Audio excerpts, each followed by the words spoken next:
Трезвый свадебный переполох – такое в Якутске бывает нечасто. Управление госалкоконтроля республики провели необычный конкурс среди влюбленных пар. Победителей из села Соло Мегино-Кангаласского района ждал по-настоящему свадебный подарок.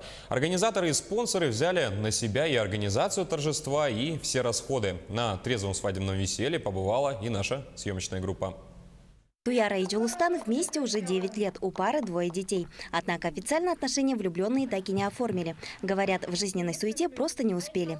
Поэтому, узнав про необычный свадебный конкурс, сразу решили участвовать. Мы давно уже планировали, так как мы не зарегистрированы. И прочитав в Инстаграме, на странице, сразу подумала, что это для нас, этот проект для нас. И решили поучаствовать. Почему бы и нет? Конкурс «Трезвый свадебный переполох» организован в Якутске впервые. Проходил он по 3 этапам. Главным условием отбора участников было желание провести свадьбу без алкоголя. Пожелания, сказанные в ясном уме от чистого сердца, несут в себе гораздо больше ценностей. В них больше позитивной энергетики, которая, по верованиям народа Саха, непременно должна принести счастье нашим молодоженам.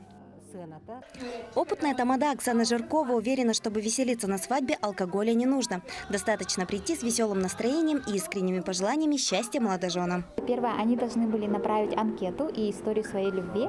Второе, должны были сделать видеоролик на тему «Мы за трезвый и здоровый образ жизни». И третье, пройти собеседование жюри. Участвовали 10 пар со всей республики. 5 семей, или пар попали в финал. Свадьба в национальном стиле, бокалы с соком вместо шампанского. Организаторы уверены, такая яркая пропаганда здорового образа жизни не может не принести результатов. Планируют проводить конкурс ежегодно. Надеется, в следующем году участников будет еще больше.